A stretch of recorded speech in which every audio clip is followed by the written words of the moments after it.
तो चलिए शुरू करते हैं। Good evening everyone. नया टॉपिक स्टार्ट करते हैं फार्माकोलॉजी के अंदर, एंटासिड। सबसे पहले इसके इंट्रो के बारे में अगर जानते हैं तो इंट्रो के बारे में देखते हैं कि इंट्रो क्या होता है। Drug that reduce the acidity in stomach neutralize the excess fluid present in the stomach. मतलब कि जो ड्रग एसिडिटी को तो करे रिड्यूस और by neutralize excess acid fluid present जो बॉडी के अंदर है, स्टोमक के अंदर, उसको करे न्यूट्रलाइज। ठीक है। दे does not decrease the acid production. Acid production को डिक्रीज नहीं करेगी मगर न्यूट्रलाइज करेगी किसको? In stomach maintain the pH of stomach.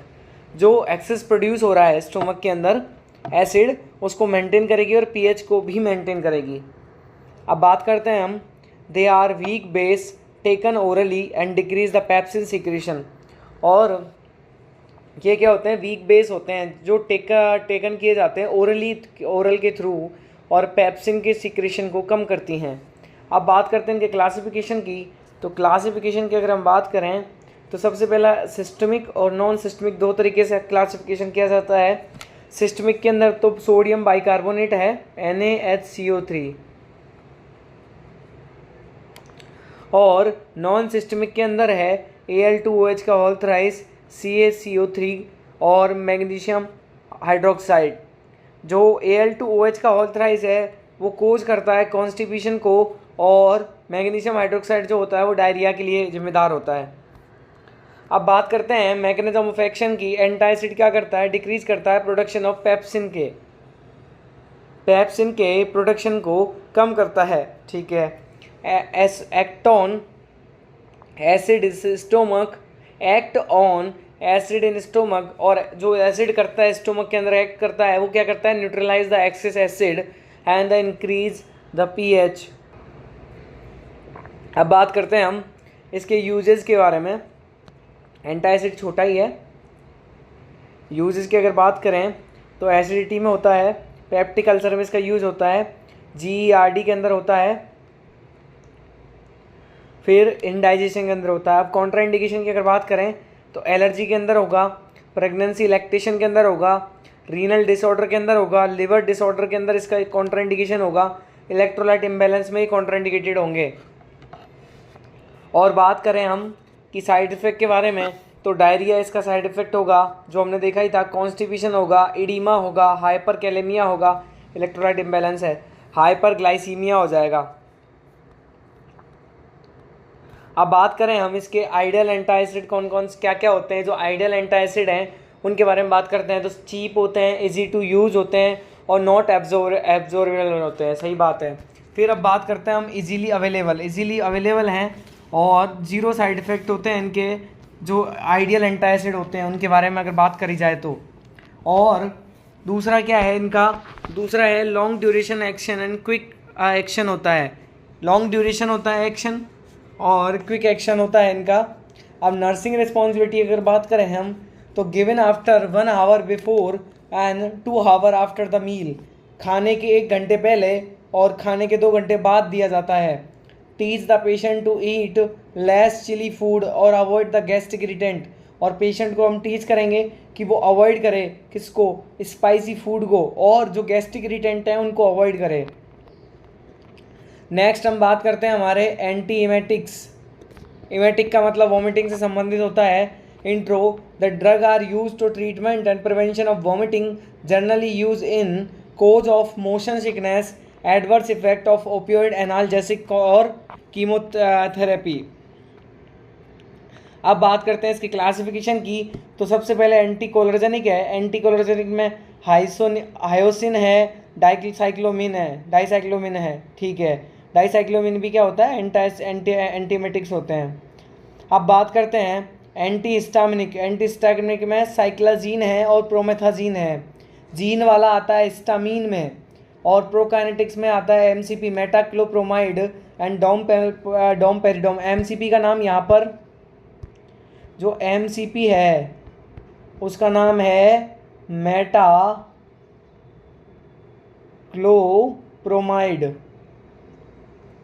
ये प्रोकाइनेटिक्स है, ठीक है। अब बात करते हैं हम न्यूरोलेप्टिक के अंदर आता है क्लोरोप्रोपामीन, और 5-HT एंटागोनिस्ट जो होता है उसके अंदर आता है ओंडास्टिरोन, जो मोस्ट कॉमन यूज़ किया जाता है।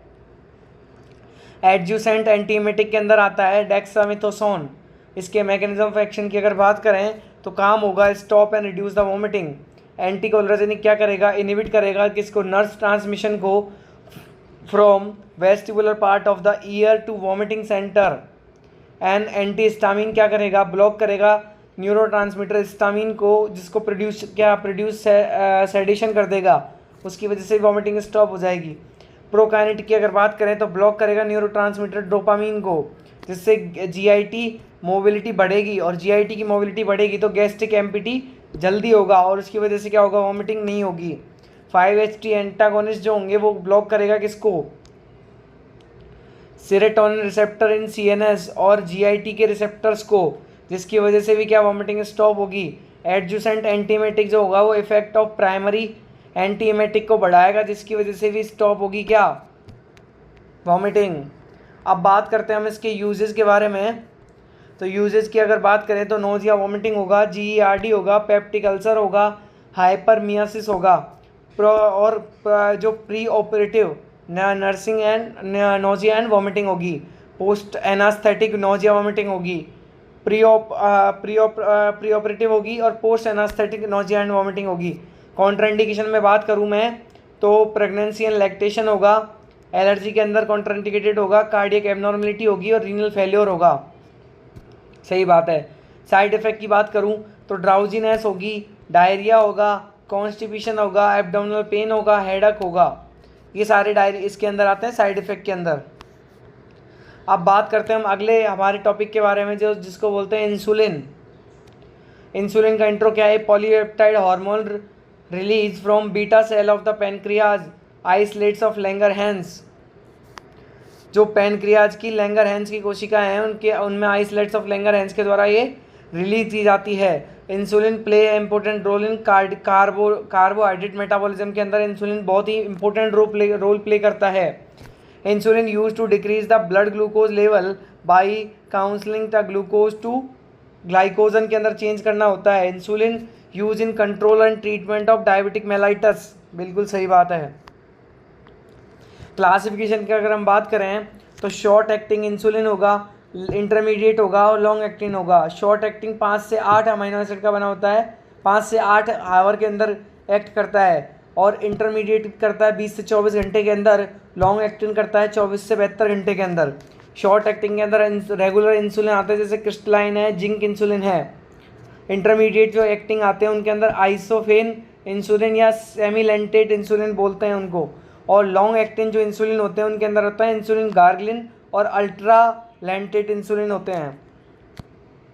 मैकेनिज्म ऑफ एक्शन में कुछ नहीं है, मैकेनिज्म ऑफ एक्शन में इंसुलिन जो होगा वो बाइंड होगा और एक्टिवेट होगा अल्फा सब यूनिट ऑफ इंसुलिन रिसेप्टर के, उसकी वजह से क्या होगा कि एक्टिवेट और स्टिमुलेट होगा tyrosine kinase activity of beta सब यूनिट, और उसकी वजह से क्या होगा,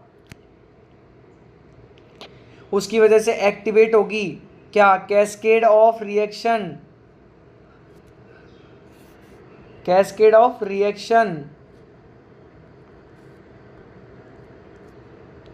जो कि डीप फॉस्फोराइलेशन करेगी एंड फॉस्फोराइलेशन करेगी, और उसकी वजह से ग्लूकोज अपटेक बढ़ेगा और नियोजेनेसिस कम होगा, ग्लूकोज का फॉर्मेशन कम होगा। अब हम बात करते हैं किस पे, इसके यूजेस के बारे में। यूजेस क्या क्या होगा, डायबिटिक मेलाइटिस के अंदर यूज होगा, सीधी सी बात है। गेस्टेशनल डायबिटीज़ मेलाइटिस के अंदर यूज होगा, डायबिटिक कीटोएसिडोसिस में हम यूज़ करेंगे, और डायबिटिक कोमा के अंदर हम इसे देंगे, हाइपर कैलेमिया के अंदर हम इसे देंगे। और हम बात करें इसकी कॉन्ट्राइंडिकेशन की, किस किस के अंदर कॉन्ट्राइंडिकेशन होगा, तो एलर्जी होगी और हाइपोग्लाइसीमिया होगा, सीधी सी बात है जो नाम से स्पष्ट हो रहा है, और प्रेगनेंसी एंड लैक्टेशन के अंदर भी ये कॉन्ट्राइंडिकेटेड होगा।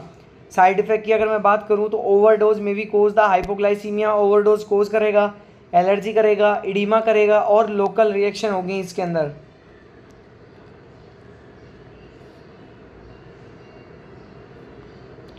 अब मैं बात करता हूं हमारे अगले टॉपिक ओरल हाइपोग्लाइसेमिक एजेंट के ऊपर।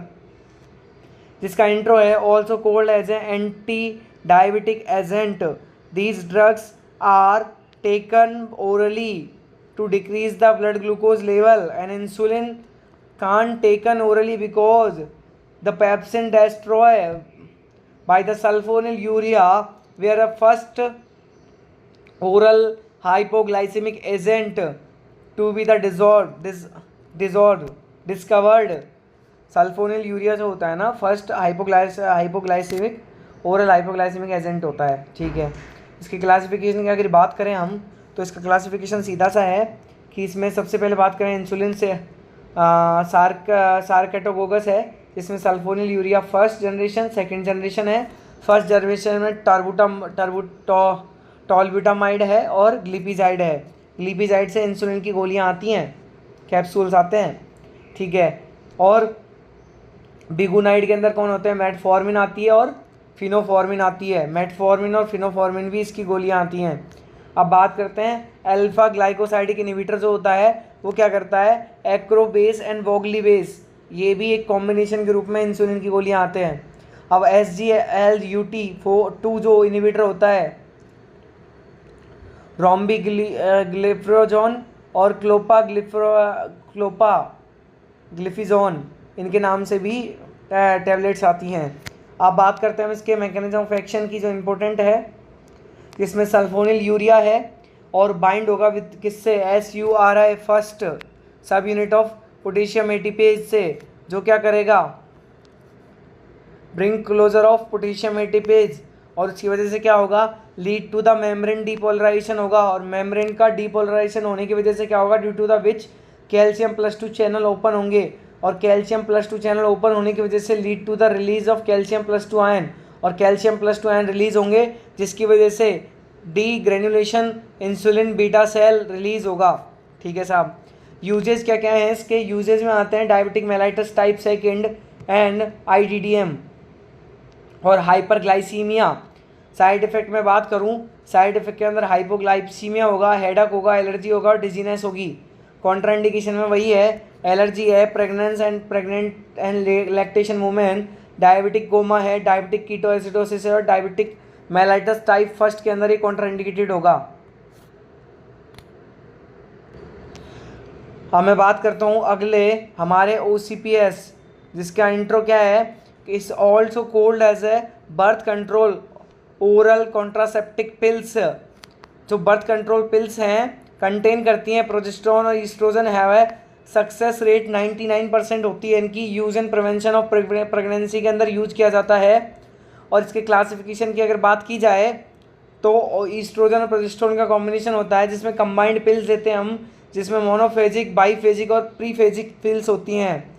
सेकंड जो पिल्स आती हैं प्रोजेस्ट्रॉल पिल्स आती हैं, जिसमें ल्यूकोगेस्ट्रॉल और नोरोगेस्ट्रॉल के नाम से पिल्स आती हैं। इमरजेंसी पिल्स जो होती हैं वो पोस्ट कॉइडल पिल्स होती हैं, ठीक है जी। अब बात करते हैं मैकेनिज्म ऑफ एक्शन की, तो कंबाइन पिल्स में क्या होगा, इनहिबिट करेंगी LH और FH बाई नेगेटिव फीडबैक देंगी, किसको, LH और FH को, FSH को, जिसकी वजह से क्या होगा, सप्रेस होगा ओव्यूलेशन, और ओव्यूलेशन सप्रेस होगा तो प्रिवेंट फर्टिलाइजेशन।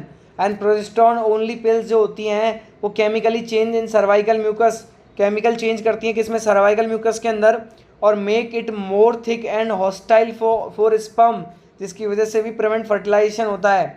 इसके यूजेस हम जानते हैं, प्रिवेंशन प्रेगनेंसी में, work against the breast cancer, cure of menstrual cycle and bring gap between the child के बीच में गैप बनाए रखने में भी मददगार होती हैं। कॉन्ट्राइंडिकेटेड वही एलर्जी है और सेरेब्रोवैस्कुलर डिसऑर्डर के अंदर इसको नहीं देते हैं। इसके साइड इफ़ेक्ट की अगर बात की जाए तो साइड इफ़ेक्ट में सर्वाइकल कैंसर है और हेयर स्टिज्म है और एब्डोमिनल क्रम्स है और शॉर्टनेस ऑफ ब्रीथ है। SOB का मतलब यहाँ पर शॉर्टनेस ऑफ ब्रीथ होगा। इनके अंदर एक साइड इफेक्ट होगी। और कॉन्ट्राइंडिकेटेड का तो पता ही है कि एलर्जी के अंदर होगी और कार्डियोवैस्कुलर डिजीज के अंदर ये कॉन्ट्राइंडिकेटेड होगी।